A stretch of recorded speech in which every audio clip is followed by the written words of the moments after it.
Hi, Mime. How are you? Hi, I'm well. How are you? Yes, I'm really good. Very excited to be chatting with you. This film really hit me hard in the feels. It I feels get like a that a personal lot. film. It Yeah, feels I, like a I really personal film. Did it? Where did the story come from, and sort of why did you feel compelled to tell it? yeah, it is a personal film. It's not an autobiographical film, but it is a film based on my family and a lot of families like mine, where um I had a complicated family. I grew up with alcoholism present.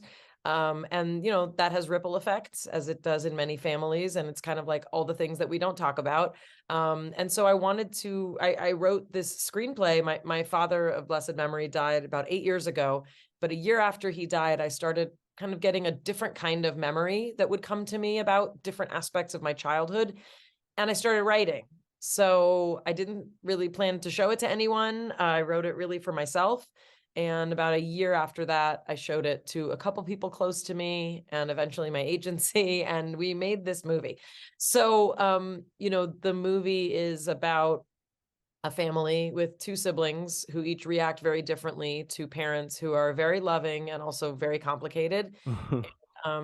It stars Dustin Hoffman and Candice Bergen as the parents, and Simon Helberg from The Big Bang Theory, and Diana Agron are the kids. And so there's a series of flashbacks, and you see a lot about the responsibility that the daughter in the family has and takes on. And it is a little indie. It was my first screenplay. It was the first movie I directed. And we're very proud of our little movie and just very excited that Australian audiences get to see it. You should be proud of it. It's fantastic. And I wanted to quickly pick your brain about, you mentioned Diana. Her performance was incredible, but I don't know if I was reading too much into it, but I saw echoes of you in her performance, you particularly know, particularly a lot of the kitchen stuff. And I don't know, like, is that true? I can't speak to her entire process, but people have said this that she definitely seemed to have aspects of me, and Mayim isms in her performance. Honestly, I couldn't see it just because I was in such a different perspective of directing her and wanting this character to move along the way it did. But I'm glad that you saw that, because I just found her performance very, very real and very authentic. And she's this like really, really gorgeous and really, really intelligent, talented woman. And I think a lot of people look at her and maybe don't think about the depth, Mm. on a first glance, because she's really, really, she's got this amazing presence. But she cared very deeply about this part and gave it a lot of heart. So I'm happy if some of that was me. Yeah, I mean, like in the film, she carries the family, but she kind of carries the film as well as an actress. Like Yeah. it's a fantastic performance. But as a director, like in your first feature, you're there on set and you've got Dustin Hoffman, you've got Candice Bergen, and they're following your directions. Like, how do you process that? It was very surreal. It felt scary and exciting, and they trusted me very much. They trusted the script that I wrote, and that meant a tremendous amount. And look, I was directing Simon Helberg, who was my friend and who I looked up to for the 9 years that I was on The Big Bang Theory. Like, I just wanted to be like Simon and do everything like Simon does.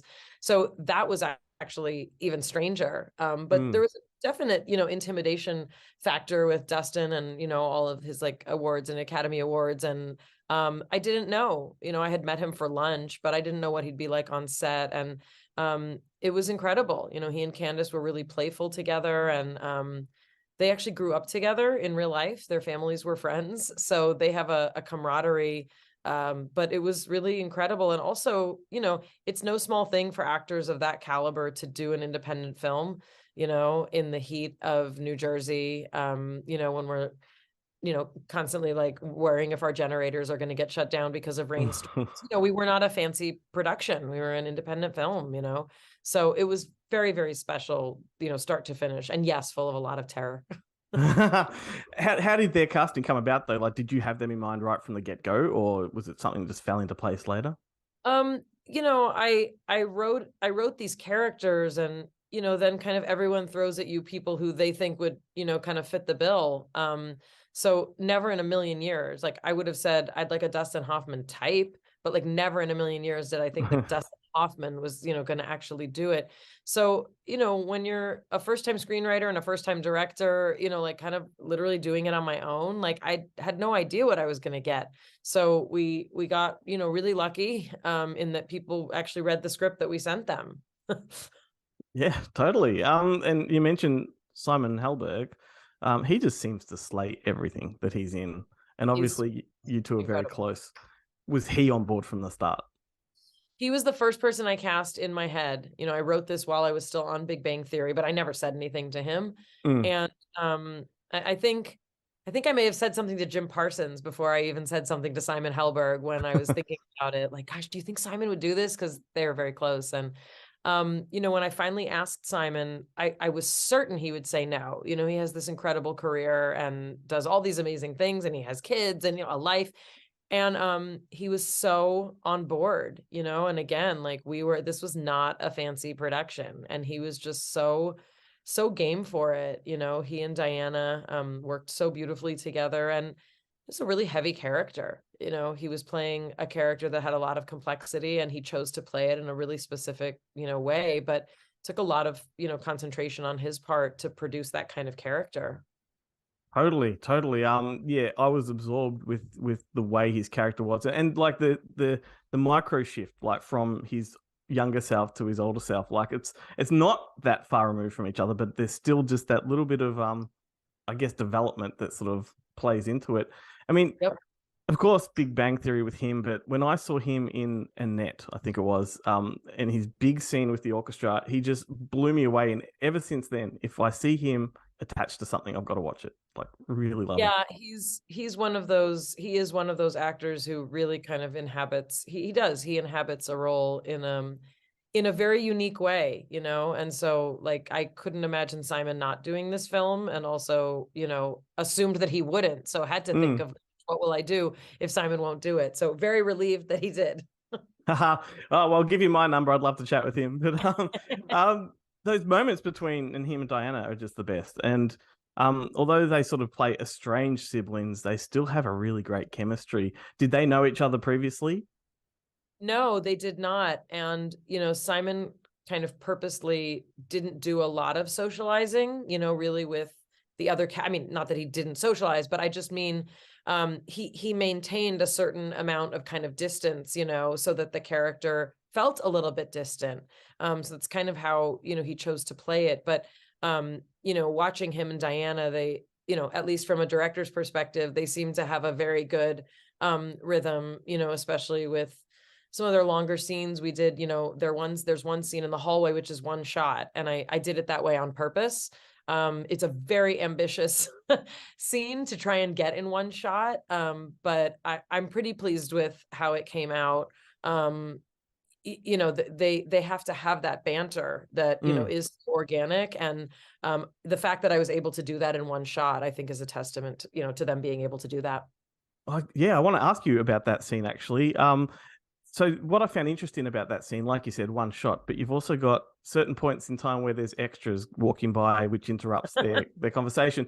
Did they have a beat every time, or did you instruct them to walk in at different moments to sort of make it spontaneous? No one's ever asked me that. So yeah, there's this one for people who haven't yet seen it. There's this one shot, and it's in a very strange hallway that I actually found as a location by accident because we didn't have time to move full locations. We ran out of time on that day, and I found this hallway, and I was like, this is where we're going to do this scene. So the people who walk by are actually their stand-ins from the movie. So that was also, it was a special Easter egg that the people who walk by were their stand-ins. They came by roughly at the same place every take. And we purposely planned it that way. I couldn't do too much variability because it was such a delicate scene. So I didn't want to mess with our actors too much, but human variability and how long it takes for someone to start walking when they get their cue, or, actors take different pauses. So it definitely had an organic feel, but it was intentional. Yeah, right. Because I mean, those moments really seemed like they were really sort of annoyed that they were being interrupted.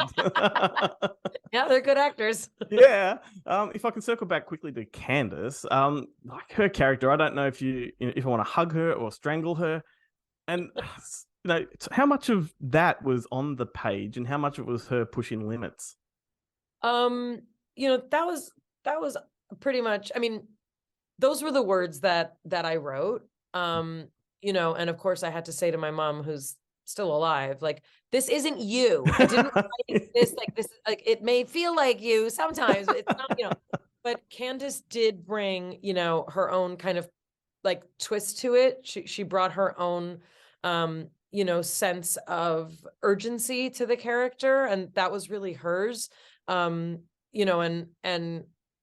when I would talk to her, I think at one point I was kind of explaining something in a scene and she's like, I got this. I know this lady. I'm on it, and it was like, that was probably, day 1 or 2. And then from then on, she really did kind of have it. There's a scene where she finds out that the brother's going to come visit, but she can't see him. And that scene to me is just, it's heartbreaking. And you have such mixed feelings for her. And I think that's really what I was trying to create. Like, it's okay to have those complicated feelings about our parents or about anyone for that matter. But she breaks my heart every time with that scene. Yeah, I mean, she's wearing an armor the whole time of that film. Like, her whole personality is defensiveness, Yep. And but her throwing hot gummy bears is also one of my favorite moments. So.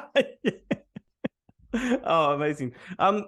Was there any room for ad-lib in this? Like, did Candace and Dustin ad-lib any of their moments? Yeah, actually, Candace, who is the only cast member who's not Jewish, and the family is, kind of distinctively Jewish. Candace was raised with a lot of Yiddish. As she said, she grew up in, Beverly Hills, and she heard a lot of Yiddish growing up. She actually ad-libbed a couple Yiddish words, which is funny, and I left them in. It was, people pretty much stuck to the words. And I think Dustin in particular felt that the way that I wrote it was there for a reason. And he really loved how his character was written. So yeah, that was pretty much it. Yeah, I kind of hadn't thought about that in a minute, but yeah, that really was the script. Awesome. That's good because, so much of it just feels very natural. One thing a common thing that I've been speaking to filmmakers about is the pandemic. It sort of has affected everyone over the last 2 years that I speak to talks about stories that delays and whatnot. How did it affect you in this film? Well, I mean, it almost didn't get made. It got delayed, and then we finally were able to make it, but we made it before there was a vaccine, which I don't want to be controversial, but most people, got the vaccine when it was available, including me. So, it was a very interesting time to make a movie when it was kind of wild, wild west, We, at that point, couldn't require that people lock down, and we were filming out in New Jersey, and a lot of our crew didn't live in New Jersey. So it was very interesting. We were able to test people, but even that, like, we're an independent film. We didn't have, copious tests, to test people as much as I think everybody would have wanted. So it was, an interesting challenge. It also obviously makes publicity different. It makes release different. It makes flying different. We actually had an actor who was supposed to be in the film in one of the smaller roles. And he literally got stuck in another country and could not get out because of COVID quarantine rules and blah, blah, blah. So, so we had some last minute changes. We had someone on a red eye filming the next morning. Wow. I mean, geez, like, I'd turn gray overnight if it was me. I lost a few years of my life that night. Listen, look, I'm about to wrap things up. I just wanted to thank you for your time. As you can see behind me, I'm a bit of a horror fan, so I'm very much geeking out about the fact I'm talking to the little girl from Pumpkinhead. So that's right. Yeah. My very first job was Pumpkinhead. I was 11 years old. And it just occurred to me the other day that over the course of maybe 3 months, I've spoken to 2 actors from Pumpkinhead, not about Pumpkinhead whatsoever, but there you go. Brian Bremer, I was talking to. That's amazing. So I'm sort of like a kid in Candyland speaking to you. That is wonderful. Well, I appreciate that very much. Well, I bet you didn't expect Pumpkinhead to come in. No. Thanks so much for your time. Thank you. Cheers. Okay, final hugs for Dad. Hugs. Oh, look at that. It's your mom. Nope. God, relentless. Hey, bye. Good luck with that. Mom. Wait till you hear this one. Dad fell again. He's on the floor and can't get up. What? Well, he's comfortable. Trying to sit down and I missed it. Abby, my Abby. You know me better than anybody. You always have. You know me better than your mother.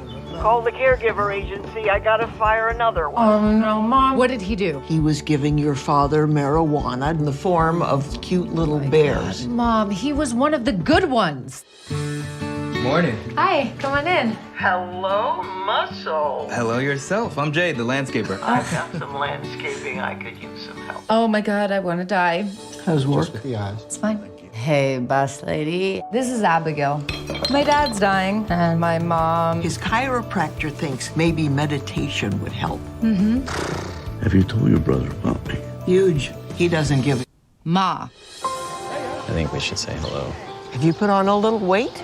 You should have heard what she was saying to him. You have to get yourself out of there. Hey, what's up? I wanted to talk to you about Dad. Oh. I don't know, it might be the last. Yeah, no, I get it. So your life is just always like this. Emotions, intensity, you having to fix everything. Yeah, it's all I know.